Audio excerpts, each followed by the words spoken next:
Sa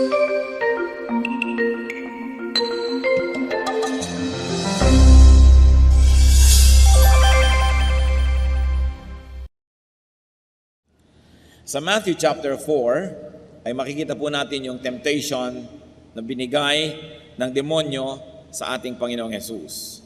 At makikita po natin dito ang isang napakagandang karakter ng Panginoon na maaari natin gawing huwaran, modelo, standard sa ating buhay. Matthew 4:1. Then Jesus was led by the Spirit into the desert to be tempted by the devil. At doon pa lang sa opening sentence na yan, napakarami na po nating pwedeng maging leksyon. First of all, that the Lord was Spirit-led.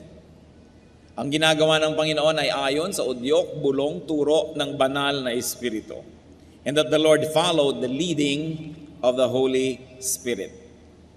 If you're being led by the Holy Spirit to go to the desert, to the wilderness, and to stay there and to fast for 40 days and 40 nights, that's not an easy thing to do.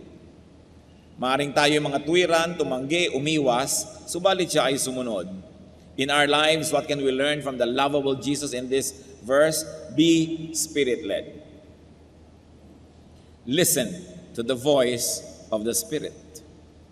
Kaya nga ang kabilin-bilinan sa Revelation 2:29, he who has an ear, let him hear what the Spirit says. Pakinggan ang inuudyok, ibinubulong ng Espiritu. We must be spirit sensitive.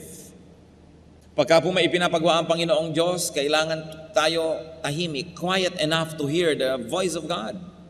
Because seldom will the Lord raise His voice and shout. Most of the leadings are given through whispers, through quiet persuasion. Kaya kailangan po mayroong enough space and time in our lives when we are quiet so we can process the proddings of the Holy Spirit. But as children of God and the children of truth, we must discern if the Spirit is of God. Dahil may evil spirit din na bumubulong-bulong at nangihikayat ng aakit. 1 John 4:1, do not believe every spirit, but test the spirits to see whether they are from God. Examine the things we do. Examine the things we like to do. And we ask ourselves, is it from God? Kung may nakasakit ng inyong damdamin at gusto nyong saktan din, itatanong nyo lang sa sarili nyo, is this leading from God? Kung gusto nating gumanti, is this from God? No-offend tayo, meron tayong gustong gawing retaliation, is this from God? Makinig lang po tayo sa Espiritu ng Diyos, tayo makaiiwas na sa napakaraming mga pagkakamali at sa napakaraming mga sakit sa buhay. How do you do that? How do we discern? How do we develop discernment? If the Spirit is from God or not, immerse yourself in God's Word. Kailangan babad tayo sa salita ng Diyos, babad tayo sa panalangin, at babad tayo sa impluensyang makadiyos, nagkakaroon tayo ng napaka-sensitive spirit that we will discern if the Spirit is from God or not. Because it is the Word of God that will confirm or deny the source of a message. Kaya kung puro tayo emosyon, puro kanta, puro talon, puro sayaw, pagkatapos walang pag-aaral ng salita ng Diyos, nagiging emosyonal lang tayo, ang mangyayari, tayo maaaring paglaruan ng ating damdamin, nagkakaroon ng maraming bukas sa pintos para sa pandaraya ng mga masasamang espiritu, akala tuloy maging ng anak ng Diyos, ang sinusunod nila ay Diyos, yun pala hindi na. Every spiritual activity must be based on and tempered by the Word of God. By an intelligent study of the Word of God. Hindi puro emosyon. So be led by God's Spirit, not by a bad spirit. Ituloy po natin ang pagbabasa ng chapter 4 ng Matthew, this time verses 2 to 4. After fasting 40 days and 40 nights, he was hungry. The tempter came to him and said, if you are the Son of God, tell these stones to become bread. Jesus answered, it is written, man does not live on bread alone, but on every word that comes from the mouth of God. So the Lord transcended his physical need and want and condition and resisted the temptation of food. Sa biglang tingin, ano ba naman ang masama na yung bato ay gawin nga niyang tinapay, gutom siya. Pero what would have happened? Mahuhulog siya sa patibong ni Satanas. He would play the game by the rules of Satan. At hindi siya nadaya. Para hindi po tayo madaya, we can learn from the Lord Jesus transcend your physical, your present, your temporary situation. Yung atin pong panandali ang mga hirap, gutom, pangamba, pagdurusa, lungkot, huwag nating payagan yan na maging entry point ng pandaraya ni Satanas. Nothing is forever, not even sorrow, not even discomfort, not even problems. Pero pagka tayo nawawala ng pag-asa, yun ang mahirap. Kasi pag wala na tayong pag-asa, humihiram na tayo kay Satanas ng mga pamamaraan para malutas ang ating kalagayan. Pero kung meron tayong inaasahan, alam nating kailangan ay magpakatatag ako, mananatili ako sa tama, sa makadiyos, matatapos din ito dahil may inaasahan ako na wakas nito. And Jesus is our hope. No matter how difficult the situation, do not receive anything from the devil, though it might be what you need. And very especially, though it might be what you want. Do not receive money or fame or glory or pleasure from Satan, though you may want it. Because God wants you well, God wants you prosperous, God wants you all right. May panahon, dapat lang lampasan natin yung mga pagsubok, dapat nating lampasan yung mga panandali, ang mga hirap, at sa dulo no, nandun ang mga kamay ng Panginoong nakaabang para tayo yakapin at tayo'y tanggapin. Huwag tatanggap ng anuman kay Satan. Meron tayong pangangailangan, si Satan ang nag-aalok na ibigay ito, huwag tanggapin. Sapagkat si Satanas ay hindi mabuti, hindi siya nagbibigay.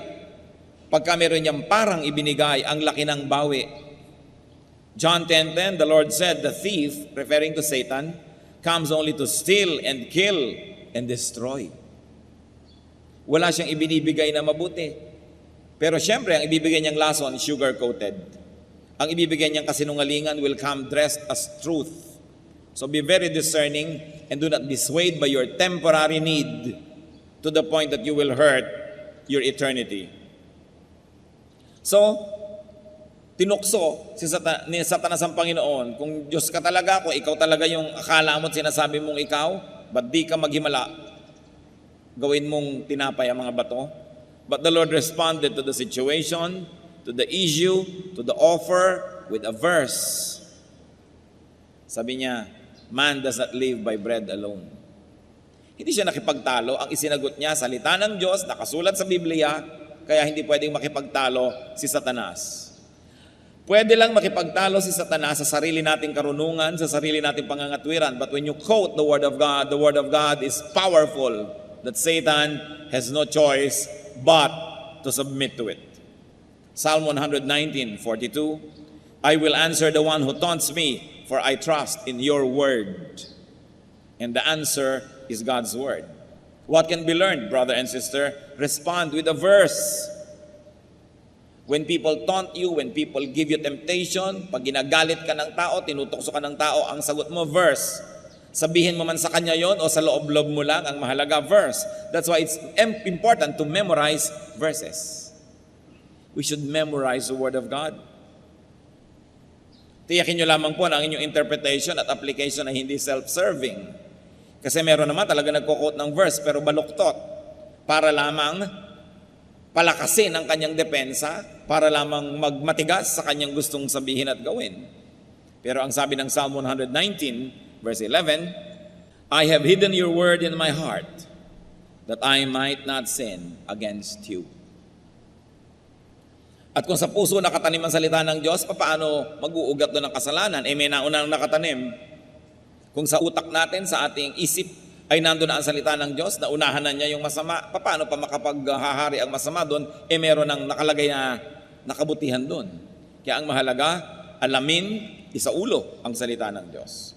So, no argument, the devil dropped the issue and just opened another issue. Matthew 4:5-7. Then the devil took him into the holy city and had him stand on the highest point of the temple. If you are the Son of God, he said, throw yourself down, for it is written, he will command his angels concerning you, and they will lift you up in their hands, so that you will not strike your foot against a stone. Jesus answered him, it is also written, do not put the Lord your God to the test. Ang temple po sa Israel ay nasa isang gilid ng syudad. May 4 na pader, 4 na dingding na makapal at mataas ang syudad. Doon sa isang sulok noon, sa isang gilid, nandun ang temple. At doon sa gilid na yon, napakataas ng bangin. Doon sa ibang mga side, pwede kayong lumabas ng wall at maglakad patungo sa iba't ibang direksyon. Pero itong side where the temple is, or where the temple was, ang gilid niya bangin na napakalalim na. Kaya pagka nahulog kayo mula sa templo, napakalalim na inyong kahuhulugan. So dinala pa ni Satanas si Lord doon sa ibabaw ng pinakamataas na bahagi ng templo at pinatingin doon sa bangin at sabi, kung ikaw nga anak ng Diyos, tumalon ka. Di ba? Sabi sa Biblia, eto, nagkukot na sa Biblia si Satanas. Kaya hindi lahat ng nagkukot sa Biblia ay galing sa Diyos. Tatandaan nyo yan. Dahil mali ang paggamit ng quotation. Sabi sa Biblia ay hindi ka papabayaan ng langit, sasaluhin ka ng mga anghel, ni hindi sasayad sa mga bato ang iyong paa. O talon na, patunayan mo kung sino ka. At ang sabi ng Panginoon, do not put the Lord your God to the test. It is also written. Nag-quote na naman ang Panginoon sa Biblia. So the Lord did not walk into a trap. The Lord did not call the dare. The Lord did not prove Himself. And the Lord did not allow Himself to be measured by Satan's standards. Napakarami po sa mga tao ang dapat matuto dito dahil marami tayong pinapasok na gulo dahil lang tayo natutuksong patunayan kung sino nga tayo. O kung talagang matapang ka, ikaw maunang manuntok. O kung talagang magaling ka, gawin mo ito. Kung talagang matibay ang dibdib mo, itong unahin mong gawin. Kaya tuloy nagkakagulo ang mundo. Pero sabi ni Lord, it is also written, huwag mong bibigyan ng ganitong uri ng mga test ang iyong Diyos. Huwag po tayo mga kapatid papasok sa mga tukso, sa mga trap. Pag pinuprove na kung sino ka, kuminsan yung mga ibang younger people, ipoprove nila na magaling sila, mahusay sila. So anong gagawin nila? Magre-rebellion, gagawa sila ng sarili nila mga kingdom. Pero may pinuprove lang sila na magaling ako, kaya ko rin yan. But it's a trap. Because anything that is not done from a pure motive could only be the prodding of evil spirits. Sapagkat motibo ang tinitingnan sa atin ng Diyos sa ating ginagawa. Psalm 141 verse 9, keep me from the snares they have laid for me, from the trap set by evildoers. Iiwas niyo po ako sa mga patibong, sa mga bitag. So keep me from friends and family, keep me from myself, na nagiging dahilan para ako hindi makapag-isip ng mabuti dahil kakampihan ako agad, uudyukan ako agad na patunayan kung sino ako, na magaling ako. Ito po ay mga patibong. Avoid traps.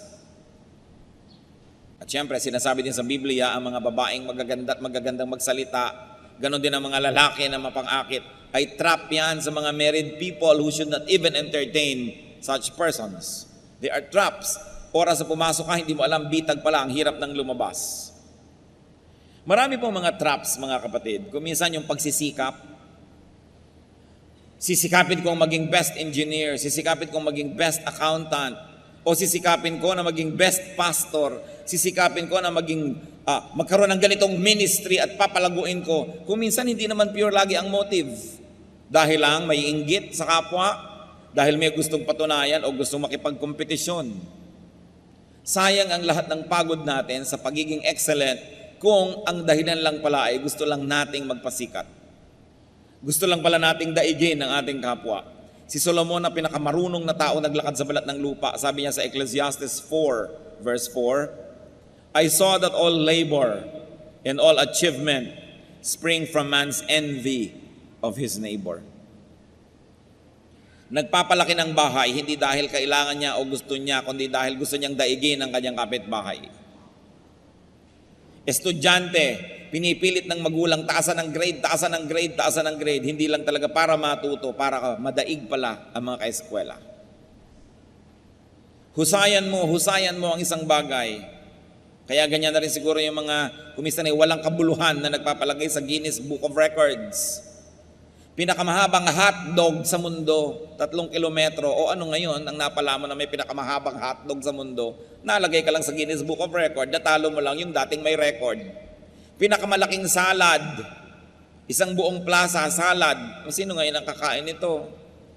Pinakamalaking relleno, pinakamahabang pagkukulong sa loob ng kahon na maraming kasamang ahas, o ano ngayon ang napala ng sansinukob sa iyong achievement para lamang madaig yung previous record. So sabi, ano ngayon ang katuturan niyan? Proverbs 16:18, pride goes before destruction and a haughty spirit before a fall. At kung ang Panginoon naging proud, pinatunayan nga siya kung sino siya, tumalon nga siya para saluhin siya ng mga anghel, at wala namang dudang sasaluhin siya. Pero ano ngayon ang napala niya at napala nating lahat? Pinagbigyan lang niya si Satanas at nanalo lang si Satanas at naging proud na ngayon siya, nagkaroon na siya ng kasalanan, na-disqualify na siya na maging champion o savior natin. Matthew 4:8-10, ituloy ang kwento. Again, the devil took him to a very high mountain and showed him all the kingdoms of the world and their splendor. All this I'll give you, he said, if you bow down and worship me. Jesus said to him, away from me, Satan, for it is written, worship the Lord your God and serve him only. So the Lord emphasized that God himself is to be worshipped, that God is to be served and not tempted. So nung hindi nag-click yung temptation na naman ni Satan, panibago na naman. O ibibigay ko sa iyo lahat ng kaharian sa mundo. Lumuhod ka lang sa akin, sambahin mo lang ako. Sabi ng Panginoon, nasusulat, sambahin mo ang Diyos mo at paglingkuran mo siya. What was important here is that the Lord knew himself, that he was the Son of God. And because he knew himself, he behaved accordingly. He demanded proper treatment and exercised his power and authority. Sabi niya kay Satan, away from me. Kayo po, mga kapatid, sino ba kayo? Kanino ba kayong anak? Natanong niyo na ba ang katabi niyo, kanino ka bang anak? Diba? Siyempre, ang sagot natin, anak ba tayo ni Satanas? No. Anak tayo ng Diyos. Amen? So, behave according to your identity. Anak ka ng Diyos eh. Christian ka eh. So, lagi mo itatanong, ito bang gagawin ko ay bagay sa anak ng Diyos gawin? So, behave according to your identity. Kristiyano ako, dapat ba ako nagpapakalat-kalat sa kalsada ng ganitong oras ng gabi? Kristiyano ako, dapat ba ako pumupunta sa mga nightclub, sa mga bar at kung ano-ano pa? Kristiyano ako, dapat ba akong nakikita sa ganitong uri ng mga sitwasyon? Behave according to your identity. Because the Lord said, worship the Lord your God. Huwag mo kong ganyanin, huwag mo kong tuksuhin, lumagay ka sa lugar. And Ephesians 4:1 says, I urge you to live a life worthy of the calling you have received. And the Lord calls us to holiness. The Lord calls us to glory and to eternity. Respect yourself. And automatically others and Satan will respect you. Kailangan igalang natin ang ating sarili. So Matthew 4:11, then the devil left him and angels came and attended him. Sumuko na si Satanas, matapos ang sunod-sunod na tukso, hindi siya pinatulan, ang isinagot lang lagi, Word of God. Walang labis, walang kulang. So the devil gave up and obeyed. And interestingly, angels affirmed Jesus' stand and position and served him after the test, not during. Not during. Hindi po natin tinutulungan ang sino man during the test. Hindi katulad ng nangyayari ko minsan sa LTC, nag-a-apply ka para sa lisensya o para sa renewal, tinuturuan ka na ng mga clerk ng sagot sa kaunting halaga at pabuya. Ano ang bunga? Mga tsuper natin na hindi marunong magbasa ng traffic signs, mga tsuper na hindi alam ang road etiquette, mga tsuper na talagang nakahambalang, nakakalat at napakalaking disgrasya sa kalsada kasi habang nagtetest, tinutulungan. Yung iba nga before the test, tinutulungan pa. Nakita niyo po yung mga anghel kung kailan sila nag-minister sa Panginoon after the test. Tayo man, kung dumadaan tayo sa pagsubok, angels will minister to us after the test. Not during. You have to pass it yourself. At ang nakatutuwa nito, at nakaliligaya at nakapagbibigay ng ginhawa, sabi sa Biblia, hindi tayo bibigyan ng pagsubok na di natin kaya. Sukat tayo ng Diyos. At ang pinapayagan lang niyang pagsubok na dadating sa ating buhay, yung nasukat na rin niya at alam niyang kaya nating ipasa. Kaya huwag kayong magsasabing napakahirap ng pagsubok, di ko kaya. Para niyo nang sinabing hindi marunong magkalkula ang Diyos, hindi siya marunong sumukat o bumilang. Sinabi na sa Biblia, hindi ka bibigyan ng pagsubok na di mo kaya. Kaya kapatid, kayanin mo, pass it. And the angels will be there at the end of the road to minister to you. Yung mga dinaanan ng Panginoon na daan, doon din niya tayo pinasusunod. Kaya yung mga nangyari sa Kanya, hindi malayong mangyari sa atin. Kaya lang, dapat nating gawin ang ginawa niya. Dapat siya ang ating modelo. The lovable Lord obeyed the leading of the Spirit. Transcended physical and temporary needs. The lovable Lord knew His identity. Behave according to that identity. And the Lord taught Satan to treat him according to that identity. Ano po bang identity nyo? Kayo'y husband? Behave as a husband of one wife. Nagkakagulo when you do not behave according to your identity. You are a wife, behave as a wife. You are a son, a daughter, behave as a son or a daughter. You are a brother or a sister, behave as a brother or a sister. You are a father or a mother, behave as a father. Ano bang ibig sabihin nun? Father ka, pagkatapos magkakaroon ka ng kulasisi, magkakaroon ka ng mga relasyon sa iba, nasisira ang relasyon ng asawa, na ninyong mag-asawa, nasisira ang relasyon ninyong buong pamilya, napapahamak ang iyong anak, behave as a father. If only you know who you are and don't forget it, you behave as you are. Tulad natin, Pilipino ka, how are you expected to behave? Dapat malang tangkilikin mo ang mga product ng sarili mong lahi, ng sarili mong bayan. Dapat malang ibigin mo ang iyong bayan. Huwag mong kalatan ng mga ilog. Huwag kang dumagdag sa problema ng bayan, kundi solve the problems of the nation because you are a Filipino. Kung Filipino Christian ka, anong dapat na behavior mo? Marami po talagang tao nawawala sa sarili, kaya nagugulo ang buhay. May asawa na, nag-entertain pa ng iba, kahit man lang sa isip. Behave according to your identity. Hindi mo na dapat ina-entertain yan. Masaya ka man o hindi. Kung malungkot ka, di malungkot ka, magtiyaga ka. Pero hindi mo dapat nasirain yung image mo kung ano ka. And remember, we were created in God's image. We are God's workmanship to do good works. And you are a Christian. Kung Kristiyano ka, anong yung identity? Bagay ba sa bibig ng Kristiyano ang nagchichismis? Bagay ba sa Kristiyano yung rebellious sa kanyang spiritual authority? Bagay ba sa Kristiyano yung namimintas? Bagay ba sa Kristiyano yung kung sino ang kumupkup sa'yo, nag-alaga sa'yo, nagpakain sa'yo, bigla mong tutuklawin? At pagkatapos, pagsasalitaan mo ng masasakit at masasama para lang magmukha kang mabuti at martir, kaawaan at tulungan ng iba? Bagay ba yon sa bibig ng Kristiyano? Bagay ba sa mga Kristiyano na nagsusuporta sa mali? Kung tayo lang po lalagay sa lugar, aayos ang ating buhay. Teacher ka, bagay ba sa teacher ang hindi nagtuturo, hindi naghahanda ng lesson plan? Estudyante ka, bagay ba sa estudyante hindi nag-aaral? The Lord did not forget who He was. Sabi niya kay Satan, worship the Lord your God. Lumagay ka sa lugar. So the lovable Lord kept His argumentations with the devil to the minimum. Few words and to the Word of God for our benefit. And thank God, He knew how to suspend pleasure and comfort, relief and satisfaction. Many people are deceived and trapped when they seek immediate pleasures. Hindi makapaghintay, minamadali ang panahon. Assistant pa lang, hindi maghintay, gusto agad siya ang maging top person. Tinetrain pa lang, hindi makapaghintay, gusto agad agawin ng kapangyarihan. Dapat ang tao marunong maghintay. And especially to deny ourselves instant gratification if in the long run it would be disastrous. Hebrews 11:24 to 25.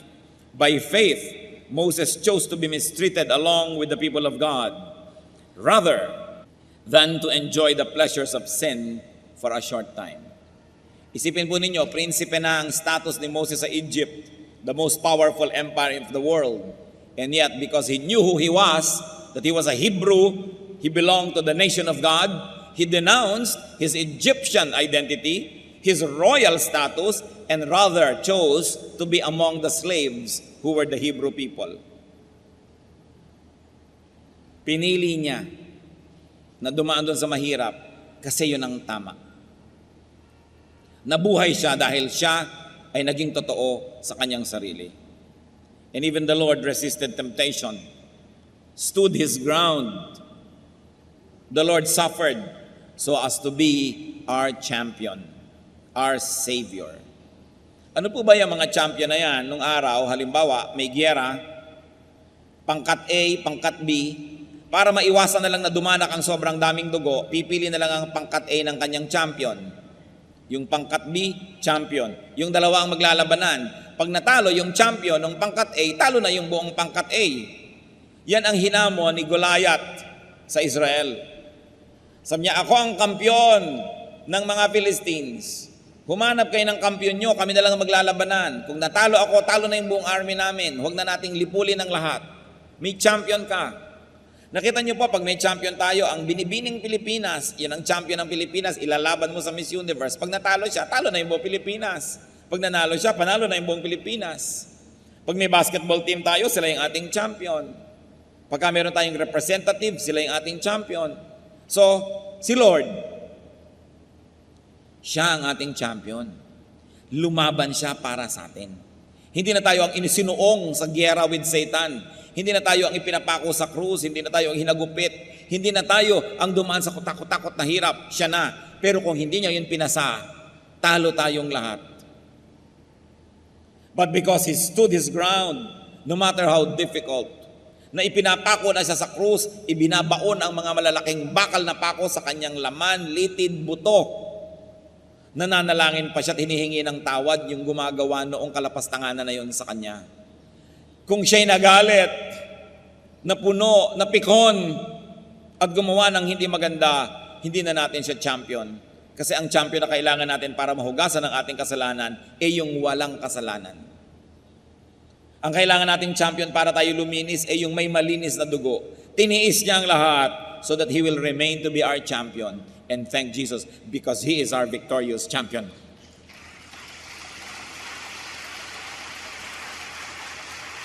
Yun pa lang dapat na nating ibigin ang Panginoon eh.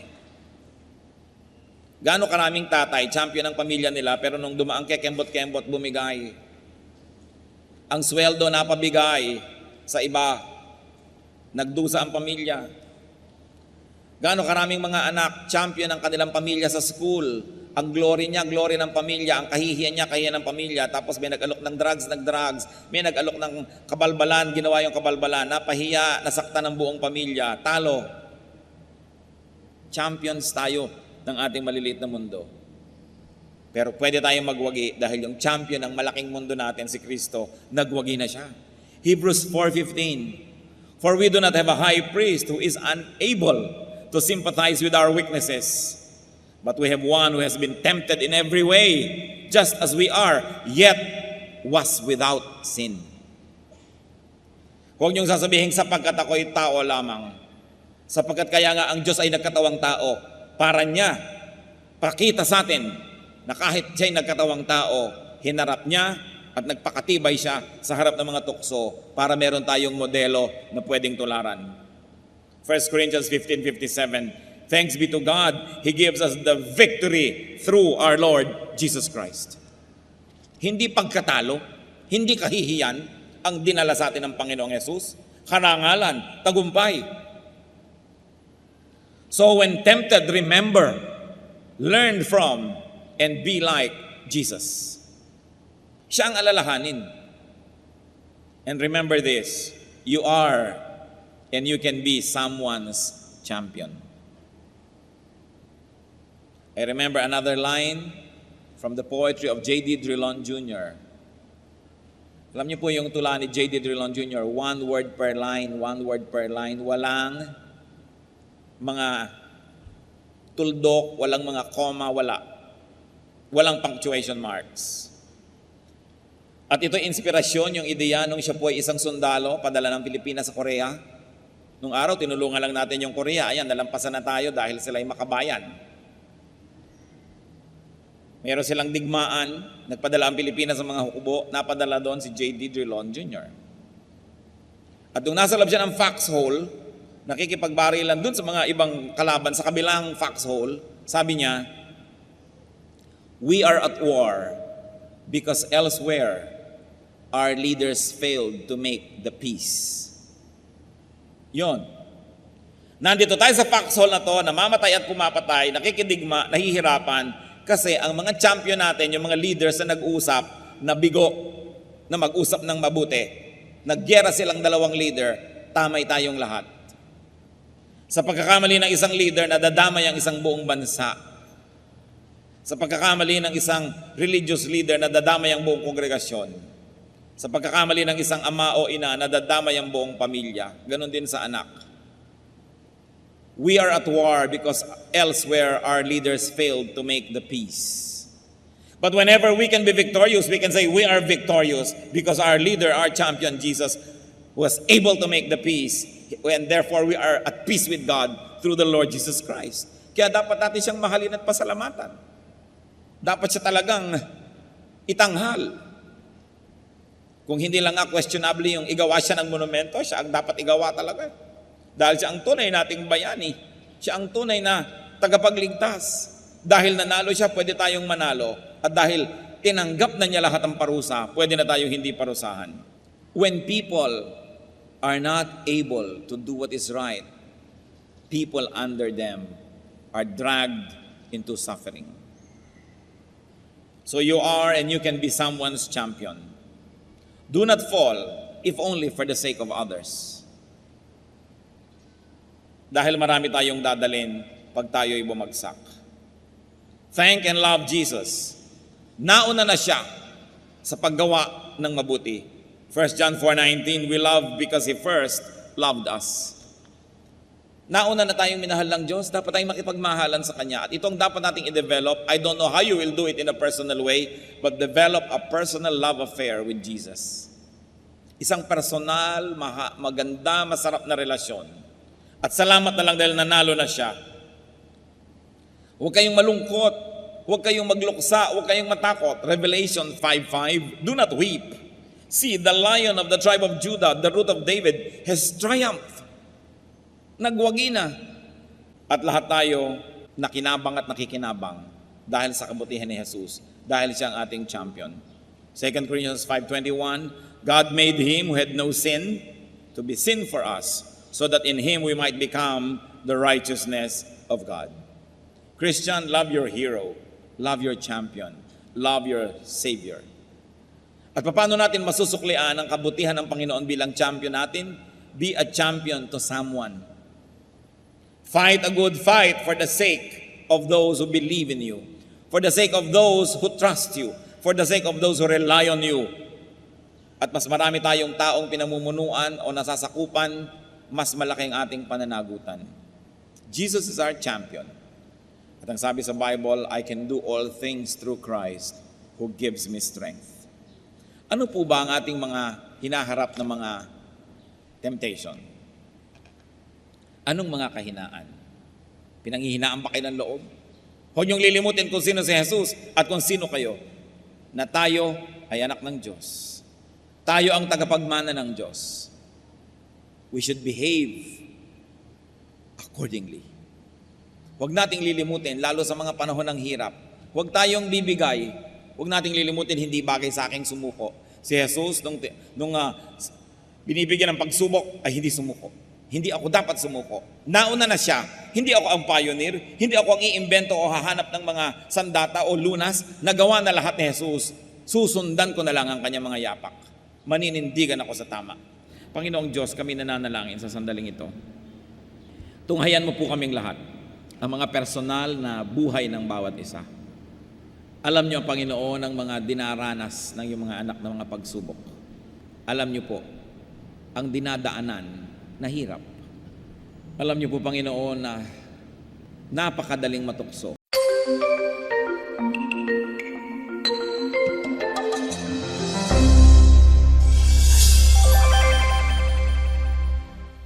Our God is great. At kahit po merong matanggal sa buhay natin, merong mawala hanggang nandyan ang Diyos, buhay na buhay tayo. At yan po ang nais natin ngayong pagbulay-bulayan, losing things, o kaya ang pagkawala ng mga bagay-bagay sa ating buhay. Salamat, O Diyos, dahil kahit anong mawala, nandyan kayo. Nangako kayo, you will never leave us nor forsake us. Turuan niyo po kami ngayon na bigyan ng katotohanan sa buhay namin yung napakagandang pangako niyo na yon. Patawarin niyo po kami sa mga kasalanan namin, linisin kami, O Diyos. Kami nagpapasakop. Hinihingi sa iyo, Panginoon, ang kapatawaran ng mga pagkukulang. Nagpapalinis sa pangalan ng iyong anak na si Jesus at humihingi ng pagpapala. Turuan niyo nga po kami, bigyan niyo kami ng kaliwanagan. Isipin namin, Panginoon, ang mabuting mga bagay na ikagagalak niyo at nawa, palakasin niyo kami. Lalong-lalo kung kami dinadalaw ng mga pagkawala ng mga kung anong bagay na pinahahalagahan namin. Mangusap kayong may kapangyarihan, palayain niyo kami mula sa mga pagsisinungaling sa amin na aming puso at makapamuhay kami, Panginoon, bilang mga taong malalaya dahil pinalaya ng iyong anak na si Jesus. Turuan niyo po kami, kayo pong maging tunay na tagapangaral. Dalangin namin ang lahat ng ito sa ngalan ng iyong anak na si Jesus, aming Panginoon at tagapagligtas. Let's take a look at Job's super case. Hindi siguro natin pwedeng pagsawaan ang kwentong ito kahit paulit-ulitin madalas sapagkat sobrang lakas ng kapangyarihan ng mga katuruan nito. Job's super case is a case that really deserves revisiting all the time. What was Job standing before God and men? Job 1:1-3 gives us a glimpse into his standing before everybody. Ano ba ang status niya sa buhay? In the land of Uz, there lived a man whose name was Job. This man was blameless and upright. He feared God and shunned evil. He had 7 sons and 3 daughters, and he owned 7,000 sheep, 3,000 camels, 500 yoke of oxen, and 500 donkeys. He had a large number of servants. He was the greatest man among all the people in the east. So he was a very godly man. Yan ang kanyang katayuan sa buhay. He was very, very rich, and he was a very, very blessed man. So you'd think he's very, very secure. Ano pa nga naman ang aalalahanin kung ikaw'y makadiyos, napakayaman mo, pinagpapala ka, sikat na sikat. But then let's take a look at Job's trial. Job 1:6-12. One day the angels of the Lord came to present themselves, and Satan also came with them. The Lord said to Satan, "Where have you come from?" Satan answered the Lord, "From roaming through the earth and going back and forth in it." Then the Lord said to Satan, "Have you considered my servant Job? There is no one on earth like him. He is blameless and upright, a man who fears God and shuns evil." So minsan ay humarap si Satanas sa Diyos at sabi ng Panginoon, anong masasabi mo tungkol kay Job na napakatino, napakahusay, napakalinis ng pamumuhay? No? Ikaw ba ay merong maipipintas sa kanya? Job 1, 6-12. Does Job fear God for nothing? Satan replied, "Have you not put a hedge around him and his household and everything he has?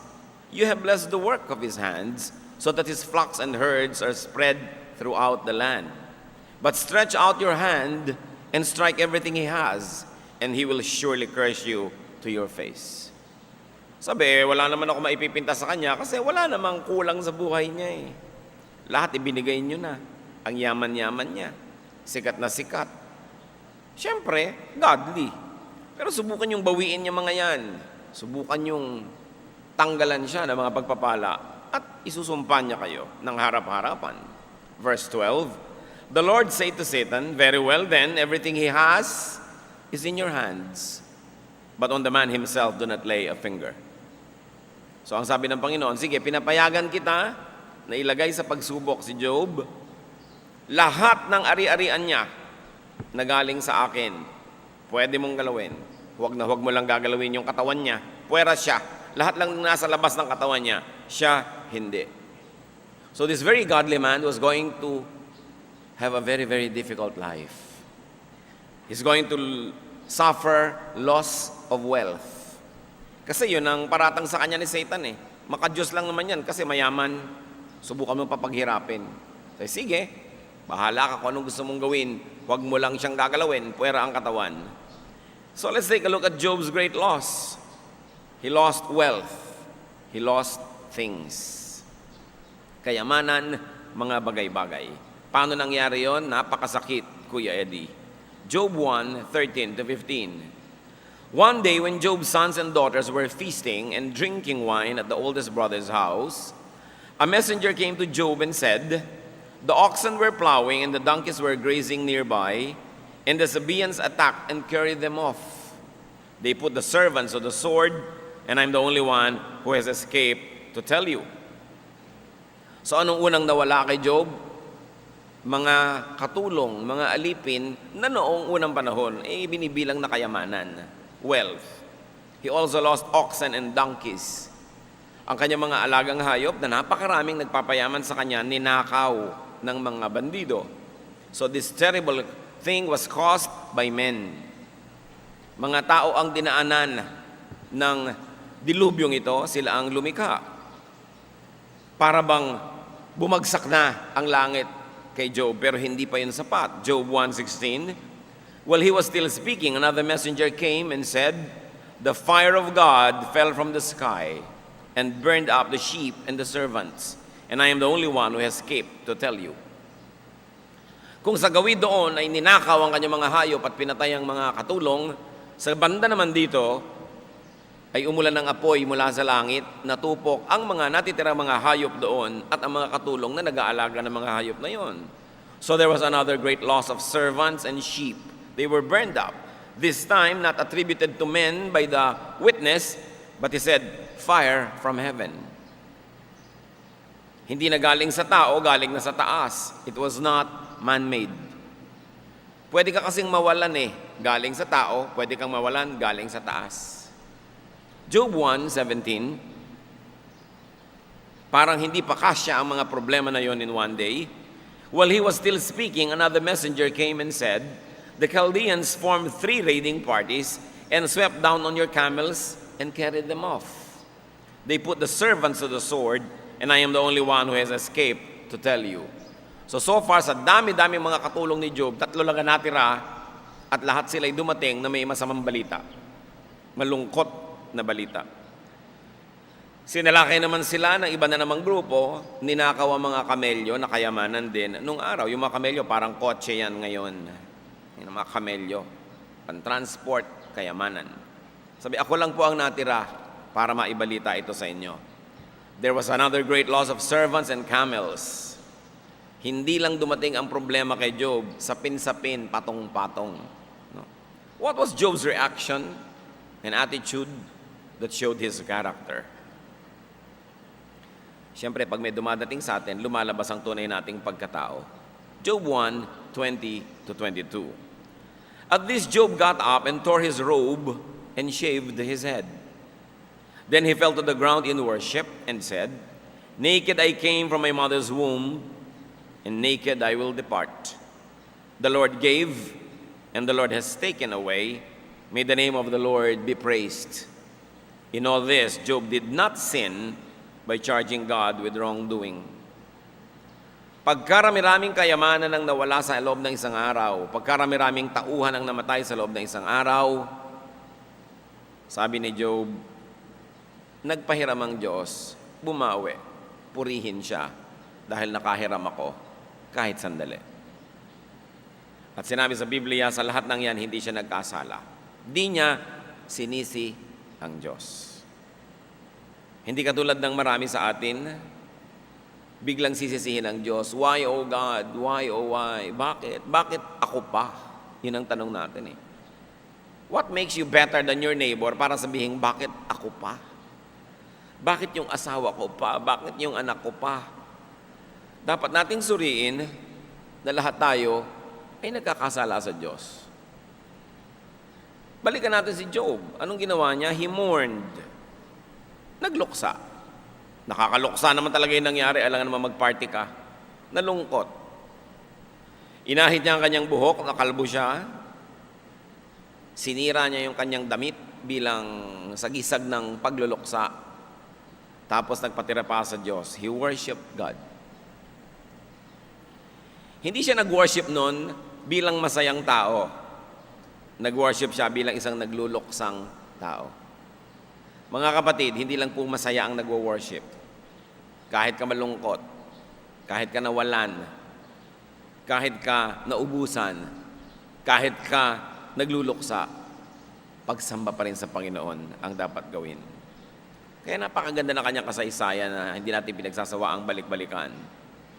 Bakit niya nagawa yon? Na sa kabila ng lahat sumamba, he refreshed his memory that he never really owned anything. Importante yon.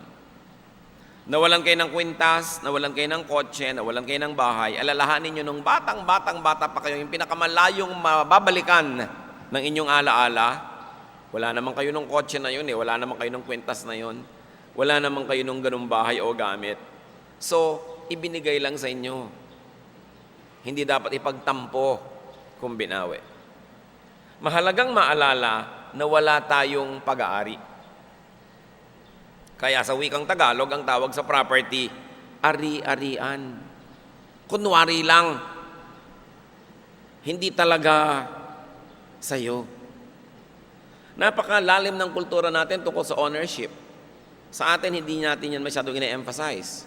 Kaya sa mga probinsya, may kudkurang ka ng nyog, wala, nasa kapitbahay. Nung tingnan mo, wala din doon, ipinahiram na niya sa kabilang baryo. Nung sinundan mo doon, nakarating na rin sa kabilang kalayo-layuan. Kasi hindi naman clear kung sino may-ari niyan Kaya sa ating original culture, hindi naman nagbabakod ang mga tao. Masagwan tingnan. Kasi parang ayaw mo magparaan. So pagka sa mga probinsya, magbabakod ka, nakakahiya yata sa mga kapitbahay natin. Yung mga kagandahang asal na nawawala na because of our urbanization and westernization. The western concept of ownership. Di ba? Pagka may silyang bakante, merong gustong umupo, ang sasabihin sa'yo, may nakaupo ba dyan? Sabi mo, meron. Kahit wala. Kasi nasa banyo pala. No? So sa atin kasi ang tao, espiritu, kahit nandun siya, nandito rin siya. Kaya may nakaupo. May nakaupo na ba? Alis ka naman. Sa English yon, hindi naman sasabihin, is somebody sitting there. Although ganun mag-English, yung mga Pilipino, ini-English yung Tagalog. Is somebody sitting there? No? Sa English talaga sabihin, is it taken? Sasabihin sa iyo, it's taken. May-ari. Kasi ang Western culture is a culture of ownership. Sa atin is a culture of sharing. Kaya sa probinsya, may puno ka, maraming pumipitas. No? Pumipitas-pitas ka rin sa iba. Ngayon, nadala na natin yan hanggang sa modern time na yung sweldo nung nag-Saudi na kapitbahay mo, gusto mo rin pumitas. Na dapat naman, mag-observe ka na ng konting pag-iiba ng style. We don't own anything. Pinanganak ang hubad, walang-wala. At ang totoo niyan, mamamatay ka naman na talagang hubad. Kahit nakabarong Tagalog ka, gupit naman yung likod nun, hindi naman yun buo. Talagang hubad ka rin haharap sa Diyos. Anong ipinaalala ni Job sa kanyang sarili? That he never really owned anything, that God owned everything, that God gave and lent everything, and just took those things back. Diyos ang may-ari, ang nagbibigay, ang nagpapahiram ng lahat. At kung minamabuti niyang bawiin, magpasalamat ka, nakahiram ka, huwag kang sumama ang loob. Parang yung mga nangungutang na ayaw magbayad, pag nasingil masama loob, dapat ka magpasalamat, nakautang ka, at dapat kang magbayad. In all this, Job did not sin. Job did not blame God. Si Job yun, what about our case? Paano tayo? What is our standing before God? Sabi ng Diyos kay Satan, he is very upright in reference to Job. Tayo, sabi ng Romans 3:23, for all have sinned and fall short of the glory of God. Lahat nagkasala, lahat kapos. So kung ikukumpara kay Job, he had a greater status than we. Mas mataas ang kalagayan niya. At kung sa kanyang ang taas-taas ng antas ng kabanalan nangyari yon, sa atin pa kaya hindi pwedeng mangyari. Now, what are the possible causes of loss today? Loss could be a trial, tulad ni Job. Trial kung banal ka, di ba? Ang sinusubok lang, yung mga banal. James 1:12, blessed is the man who perseveres under trial, because when he has stood the test, he will receive the crown of life that God has promised to those who love Him. Pinagpapala daw yung sinusubok. Kasi pag pinayagan ng Diyos na subukin ka, sukat ka niya eh. Alam niya ang ending, mananalo ka. Kaya ang sabi sa Bible, God does not permit us to be tempted beyond our strength. But with the same temptation also gives us a way out. Pag pinayagan ng Diyos na ikaw ay magdaan sa pagsubok, sukat niya ang kakayahan mo, binibigyan ka lang niya ng oportunidad na magkamedalya. Pero pwede mong ipatalo ang laban kung hindi mo gagamitin ang iyong lakas na ibinibigay ng Diyos. Pwede maging talo ka, pero hindi dahil ipinatalo ka ng Diyos. Kasi nagpatalo ka. Kasi ang sabi, hindi ka papayagan na magkaroon ng anumang mga pagsubok na hindi mo kaya. At kasama ng pagsubok, ibinibigay din ng Diyos yung paraan para makaiwas ka at magtagumpay. So it could be trial, or it could be training. Sasabihin mo, wala naman akong ginawang masama. Bakit ako nagkakaganito? Baka trial. O kaya, sasabihin mo uli, bakit ako nagkakaganito? Pwedeng training. Hinahanda ka ng Diyos sa maraming mga magagaling at dakilang bagay. 1 Peter 5:10, and God, after you have suffered a little while, will Himself restore you and make you strong, firm, and steadfast. Para yung mga athletes, tinetrain, ang mga singers, tinetrain, kahit sino na may specialization, tinetrain, hirap na hirap during training period, pero during the competition, madali na, nananalo na. So kung dumarating sa atin yung pagsubok, may mga bagay na nawawala sa atin, baka training yan kung hindi trial. Ngayon, kung hindi training, hindi trial, meron pa tayong pwedeng isipin. It could be fruit of our sins, results of our shortcomings. Galatians 6:7, do not be deceived. God cannot be mocked. A man reaps what he sows. Nagtanim ka ng hindi mabuti, syempre, hindi mabuting aanihin mo.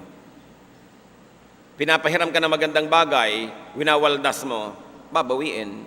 Hindi ka naman magandang pahiramin eh, sayang. Binibigyan ka ng magagandang bagay, hindi mo pinapalago, hindi tumutubo ang Diyos, binabawi. Tulad doon sa parable of the talents. Binawian, yung ayaw, palaguin yung ibinigay sa Kanya. Ngayon, kung hindi siya trial, hindi training, hindi pa rin fruit of your shortcoming, hindi mo masabing, wala naman ako maisip na masamang nagawa ko, ba't ako nagkakaganito? Well, Solomon has another proposal. It could be time and chance. Ecclesiastes 9:11, sabi ni Solomon na pinakamarunong na tao, I have seen something else under the sun. Sabi niya, alam niyo, may napansin pa ako isang bagay eh. Napansin niyo ba? The race is not to the swift, or the battle to the strong, nor does food come to the wise, or wealth to the brilliant, or favor to the learned. But time and chance happen to them all. Sabi niya, alam niyo, sa karunungan ko at pag-aaral ko ng buhay, may napansin ako. Hindi laging nananalo sa karera ang mabilis tumakbo. Hindi laging nananalo sa giyera yung malakas. Hindi laging kumakain ng masarap yung matalino. Hindi laging pumupunta ang kayamanan sa magagaling o sa mga aral. Sabi niya, alam niyo, kung minsan, swerte-swerte lang. Sabi niya, time and chance happen to them all. Walang objective reason na tagkataon sa nilaki-laki ng langit, nalaglag yung Skylab o mga spare parts ng satellite, ikaw namang naglalakad, sa'yo pang ulo tumama, time and chance na yon. Nandun ka kasi eh. No? Kung nahuli ka lang ng 1 minuto o lumiko ka lang ng 1 dipa, hindi ka sana tinamaan. Nandun ka kasi. Hindi lahat ng bagay mayroong dahilan. Meron talagang nagkakataon. At kung ayaw niyong maniwala sa swerte-swerte, huwag akong giyerahin nyo. Si Solomon, siya ang may sabi niyan, kinukwento ko lang sa inyo. Sabi yan ni Solomon. So ano ba ang nangyayari sa atin mga kapatid? We lose things. Nawawalan tayo. Sino sa inyo nawalan ng cellphone kahapon? Siguro yung nawalan ng cellphone kahapon, 3 months ago nawalan din. 9 months ago nawalan din. Kasi yung mga nawawalan ng cellphone, sila naman ang sila yung nawawalan eh. Siguro burara. Yung mga nadudukutan, sila na lang lagi ang nadudukutan. Siguro kasi yung pera nila nakaluwa sa bulsa nila, nakatingin sila sa langit.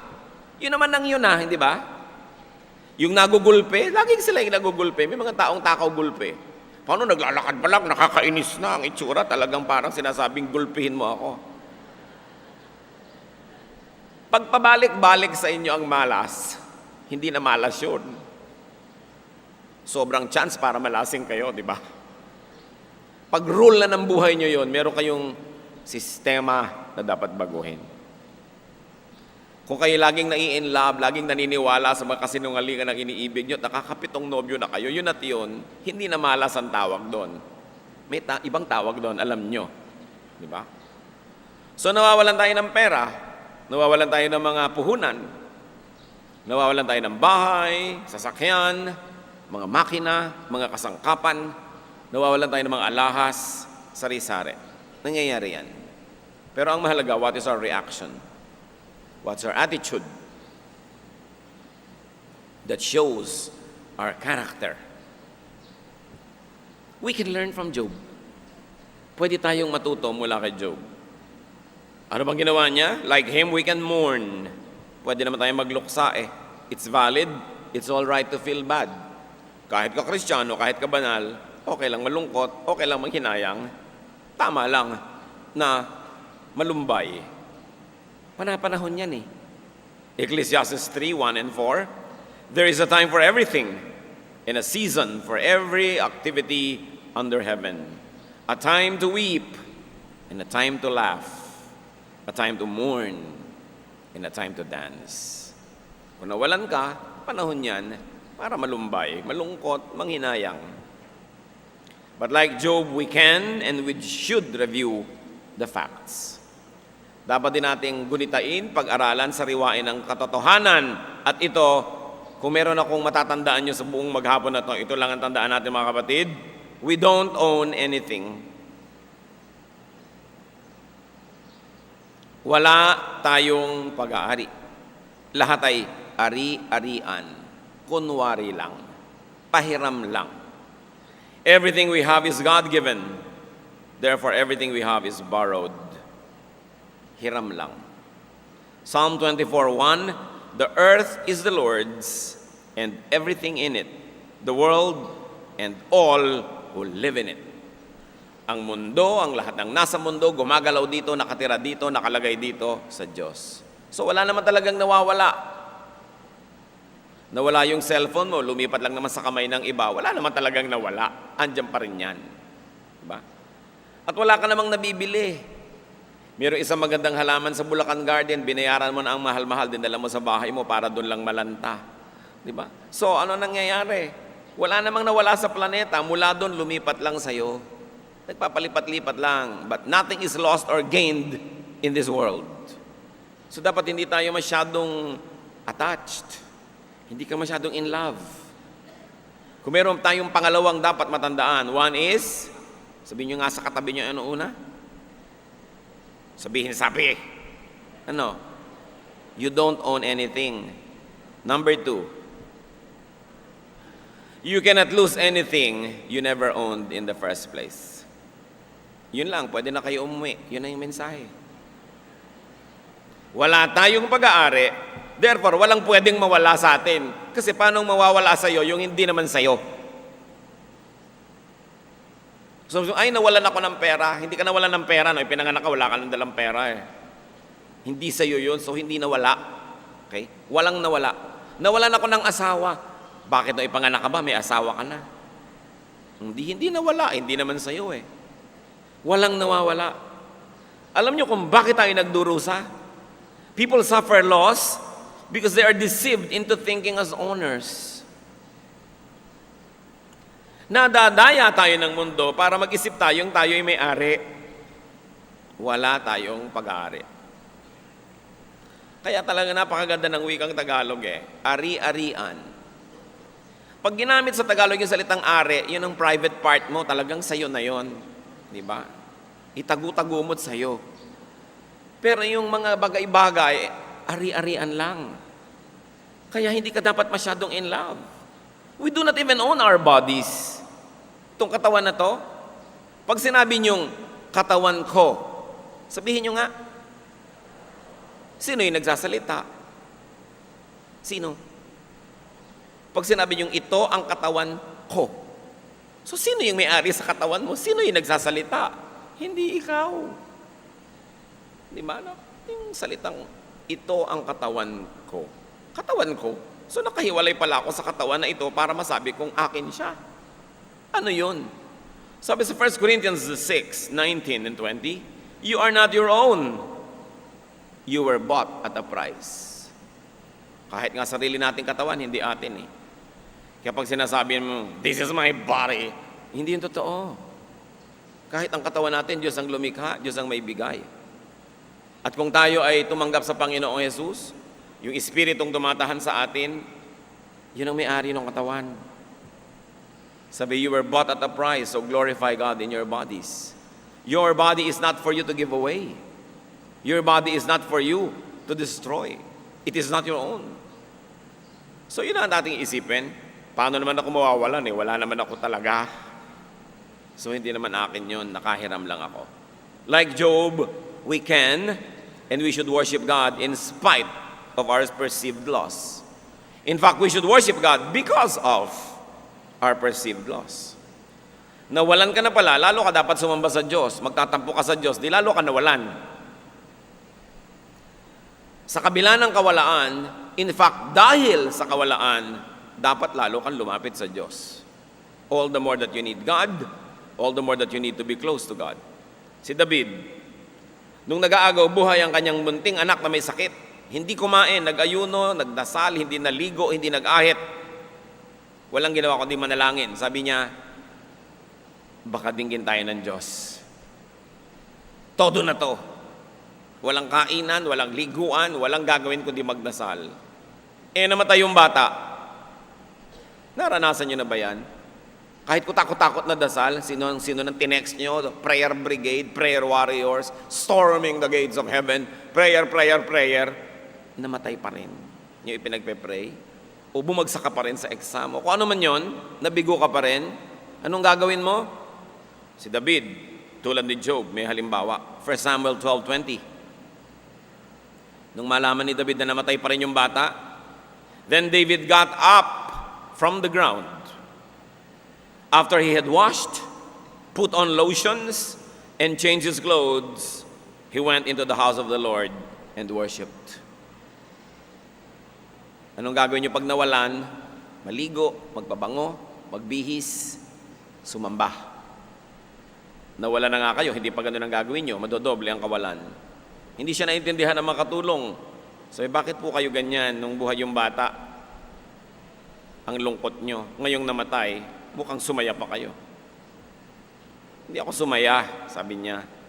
Nung buhay pa, may magagawa pa tayo eh. Ngayon namatay na, wala na. Ano pang gagawin natin? Sumamba tayo, yun ang dapat natin gawin. Alam nyo kung kailan nyo pwedeng gawin yun, mga kapatid? Yung pag may namatay, magbibihis kayo, magpapabango, kakain. Kung nung habang nabubuhay, pinanalangin nyo, pinaglingkuran nyo, ginawa nyo lahat ng magagawa nyo, tapos namatay pa rin, tumigil na kayo sa kalungkutan. Nagawa nyo ng gagawin nyo eh. Pero kung wala naman talaga kayong ginawa, talagang dapat kayo malungkot niyan. Diba? Kaya dapat yung ginagawa mo para sa mahal mo sa buhay, habang buhay. Para kung namatay, pwede kang maligo, magpabango. Huwag niyong paniwalaan yung mga matatanda sa probinsya na ayaw kang papaliguin pag may namatay. Ang miserable na ng itsura mo kasi. Pero alam nyo, meron din kahulugan nyo kasi nung araw yung mga banyo ng mga bahay ang lalayo eh. Tapos ang daming naglalamay, balot ka ng tuwalya, dadaan ka, excuse me, para ka lang maligo doon sa batalan, nakita ka na ng lahat ng naglalamay, kaya ka hindi pinapapaligo. Ngayon naman, may private banyo ka, pwede nang ibahin ang tradisyon. Ang atin po mga tinatawag ng mga pamahiin, may practical use lahat yan. Yung sabihin, ay huwag kang luluha doon sa namatay, bla bla bla. Kung ano-ano lang yun, pero ang ibig sabihin lang, take control of yourself. Ganun lang. Very, very practical. Yung, huwag kayong magwawalis dahil may patay. Kasi nga naman, hirap na hirap ka na, ang lungkot-lungkot mo na, ang dami-daming tao, dumudumi yung bahay, tapos ine-expect ka pa, linis ng linis. Doble hirap naman. Kaya tinotolerate ka na huwag maglinis, umiimbento ng mga bawal maglinis. Actually, ang tatalino ng mga tinatawag yung pamahiin, laging may practical use. But when the use no longer exists, then you can change the ways. So, itong si Job, namatay lahat ng katulong, namatay ang mga anak, at hindi pa yun ang topic natin, sa second service pa yun, yung mga anak. Ngayon, kayamanan pa lang. Okay? Nawala ang lahat-lahat. Alam niyo, sabi ng kanyang asawa sa Job 2:9-10, his wife said to him, "Are you still holding on to your integrity? Curse God and die." Pabihira namang asawa to, kaya pala hindi kasama sa kinuha ni Satanas, kakampi. Sabi, ano ka ba? Namayawang yung asawa. Worship ka pa ng worship dyan eh. Hirap na nga tayo dito. Ba't di mo nalang murahin ng Diyos? At tas mamatay ka na rin. Kaya itinira ni Satanas, kakampi sa pagpaparusa kay Job. Verse 10, he replied, "You are talking like a foolish woman. Shall we accept good from God and not trouble?" O nga naman. Kung pambira ka, di ka magpakatalino. Pipiliin lang ba natin na tatanggapin natin sa Diyos? Kung anong gusto niya ibigay, yun ang tatanggapin natin. So the lesson from Job, accept whatever God gives you. Tanggapin mo kung anong binibigay sa'yo, o kaya tanggapin mo kung anong binabawi sa'yo. Hindi naman pwede magkamali ang Diyos. Like Job, do not sin. Do not blame God. Especially, do not turn away from God. In fact, get closer to God. Yun na lang ang defense mo. Lumapit ka lalo sa Diyos. So Job passed the test.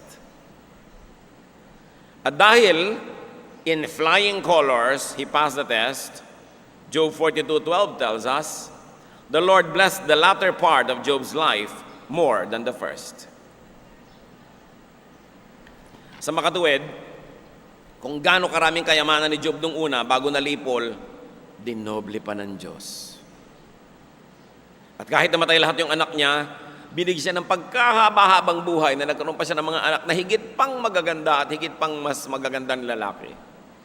Job 42:16-17, after this, Job lived 140 years. He saw his children and their children to the 4th generation, and so he died old and full of years. Hindi siya 140 years old, mga kapatid, ha? After everything happened, he lived an additional 140 years. Gusto niyo yun? Naku, mahihirapan ang mga dermatologist sa inyo niyan. Pero, pwede. Kasi, walang imposible sa Diyos.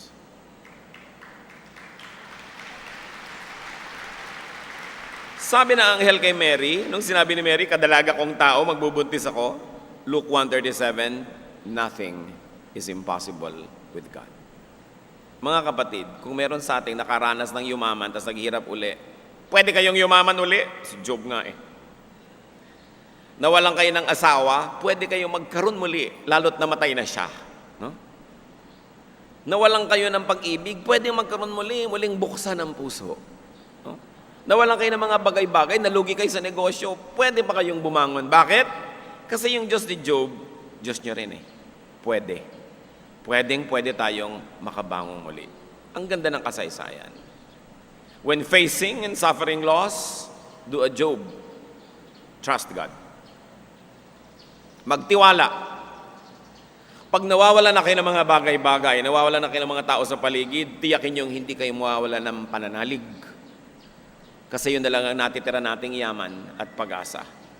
Proverbs 3:5, trust in the Lord with all your heart and lean not on your own understanding. Huwag ka magtiwala sa sarili mong dunong, sa sarili mong karanasan, sa sarili mong logic. Sometimes, hindi logical sa ating standard ang ginagawa ng Diyos. Sabi niya, lagi kang magtiwala and entrust yourself to God.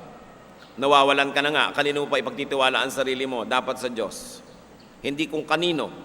Jeremiah 29:11, sabi ng Diyos, for I know the plans I have for you, declares the Lord. Plans to prosper you and not to harm you. Plans to give you hope and a future.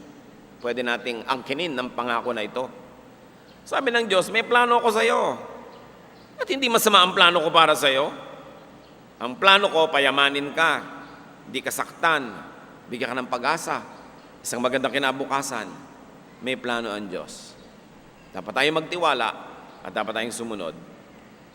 At kung tayo nawalan, on a practical level, do what you can to regain lost things. Kumilos ka uli. Nalugi ka pala, mamuhunan ka uli, kahit konti-konti na naman. Siguradong may natutunan ka na sa nakaraan mong pagkalugi, better ka na ngayon. Dapat magtrabaho uli, sikapin muli. Nasaktan ang puso mo, pagalingin mo, tapos magmahal ka uli.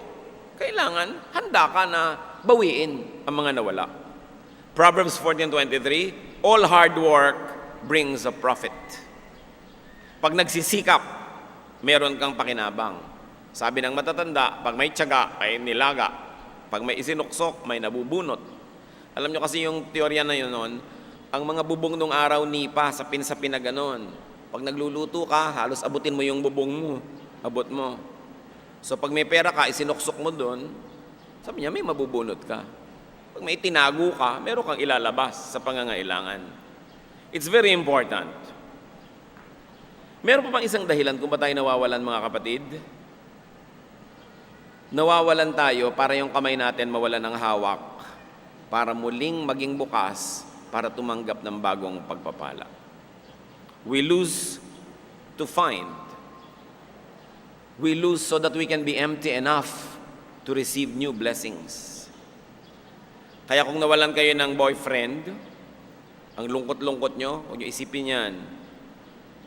Binibigyan lang kayo ng pagkakataon ng Diyos na maging bakante para dumating yung mas mahusay. At pag dumating na yung mas mahusay, pupunta ka kay X. Sabihin mo kay X, thank you very much that you were such a monster. Kung hindi sana ako natauhan at hindi ako magkakaroon ngayon itong Mr. Right. Idalangin nyo pagka kayo nawala ng ganon, lalo't inapi-api kayo, kinawawa-kawawa kayo, pasalamat kayo't nawala. Ngayon, bakante kayo para tumanggap ng bagong pagpapala. Kaya lang, huwag naman yung pag nakita nyo si X, nakayuko kayo sa lupa dahil yung bago nyo ngayon, worse. Para ka naman hindi natutunon. No, kailangan sasabihin mong, thank you so much, it did not work. No? Salamat na lang hindi siya nag-work kasi kung nag-work yun, hindi ko makikita tong isang to. Live in that hope. Because as they say, when God closes a door, He opens a gate. Hayaan nyo magsara ang Diyos. Alam niyang ginagawa niya. Meron siyang ibang bubuksan kung ikaw ay anak niya at ikaw ay nananalig, sumusunod. Even if Job's happy ending doesn't happen exactly to you, be exactly like Job in sticking closely to God. Gayahin natin si Job, kahit yung ending hindi ganun, kahit hindi ka mabuhay ng plus 140 years, kahit ano pang maging wakas niyan, tularan natin siya, hindi siya bumitaw sa Diyos. Isaiah 40:31, but those who hope in the Lord will renew their strength. Nangihina na pala kayo, ang gawin, hope in the Lord. Babalik ang lakas. So they soar on wings like eagles. They run and will not grow weary. They will walk and not be faint. In other words, you will go beyond the ordinary. So what's your antidote to pain due to loss? Kanina pa natin pinapaulit-ulit, ano ba talaga ang pangontra? Sa hirap ng loob pag nawawalan, do not be attached to things. Do not be attached. Kung nandyan, salamat. Kung wala, salamat pa rin. 1 John 2:15-17, do not love the world or anything in the world. The world and its desires pass away, but the man who does the will of God lives forever. So what have you lost? What do you fear losing? May tanong ako, huwag muna kayo magsara ng mga notes nyo. Anong kinakatakot nyo mawala, kapatid? Usually, yumaman ka na, ang number one mong fear, maghirap muli. Usually, nakakita ka ng, wow, jackpot, ako sa papa ko ngayon. Takot na takot ka nang mawala yan. Nakarating ka na sa isang level ng pamumuhay na ang taas, ang takot mo bumaba uli yun. Alam niyong dapat gawin kung natatakot tayong ganon, mga kapatid? Practice. Mag-practice kayo na mawalan. Para kung sakaling dumating, huwag naman, medyo sanay kayo. Halimbawa, marami kayong sasakyan, 30 taon na kayo hindi nakakapag-bus, paminsan-minsan mag-bus kayo. Ang dami-dami yung pera, nabibili nyo lahat ng kakainin nyo, paminsan-minsan, sasabihin nyo sa inyong bahay, today we're going to live on a wage earner's budget. Sa 3 araw, kakain tayo ng kinakain ng mga minimum wage earners. Practice. Sanay kayo lagi naka-aircon. O ngayon, mga 2 araw wala tayong aircon. Mag-practice. Kung dumating man, medyo may rehearsal ka, hindi masyadong shocker. At kung hindi dumating, na sana'y wag, nada mamumuli kung paano mahirapan. At kung ganon, bumubukas ang iyong puso sa mga nakapaligid sa iyong nandun pa sa hirap. Kung minsan kasi gumiginhawa ka, namamanhid ka sa kahirapan, ayaw mo nang balikan, ayaw mo nang sariwain dahil traumatic, pero nakakalimutan mo ring maraming taong nagdurusa pa na pwede mong tulungan. Na-review. Mahalaga yun, mag-practice. And stay godly. Bagamat staying godly is not always a guarantee against difficulty. Kung minsan nga, kaya ka nahihirapan, godly ka eh. Tulad ni Job. Pero pag nangyari yon, may maganda naman layunin ng Diyos at hindi siya nagkakamali. Pero ang talagang tunay na message natin mga kapatid, you will never lose anything because you don't own anything. You don't own anything. So huwag kang matakot mawalan. Matthew 6:33, seek first His kingdom and His righteousness, and all these things that you like will be added to you. Aming Diyos, salamat sapagkat kayo ay Diyos na may-ari ng lahat at nagpapahiram sa amin. Turuan mo nga po kami, Lord, na bagamat nag-e-enjoy ng mga bagay na ipinapahiram nyo, huwag masyadong ma-in-love, huwag masyadong ma-attach. Na ituring namin ito ay ari-arian, at kung ganon sa inyo, kung ganon dapat namin i-share, at dapat huwag namin sambahin. Ipakita mo sa amin, Panginoon, ang aming mga kinakatakutan, at ipaliwanag mo sa amin kung ba't hindi kami dapat matakot. Sa mga kapatid na ngayon ay nagdurusa dahil nawalan o inaakalang nawalan, yung comfort nyo, ibigay nyo, Panginoon. Enlightenment, empowerment. Pabawiin nyo, Panginoon, pabangunin muli kung saan dumapa ang iyong mga anak. Help us and teach us how to recover so that we can regain lost ground and we can continue to live in your favor. Sa mga kapatid naman na nabubuhay sa ginhawa, sa tagumpay, huwag mo kaming payagang malasing at lagi naming maalala ito'y hiram. May pananagutan kami sa inyo na nagpahiram at sa aming kapwa, lalong-lalo sa mga hindi nakakahiram. Turuan nyo kami maging mabait at mabuti. Patuloy na yung magbulay-bulay mga kapatid, yumuko tayo sa presensya ng Diyos at humingi pa sa Panginoon ng mga praktikal na mga application ng katotohanan ito. What you do when you lose things, what you do so you don't lose things, or don't even think that you can lose anything because we don't own anything. O Diyos, turuan nyo kami, kausapin nyo kami, comfort those that needs comfort, afflict those that need affliction, lalo yung mga umaabuso, sumasobra sa pagkakamkam ng mga bagay-bagay. Ituwid mo kami, ipakita mo sa amin,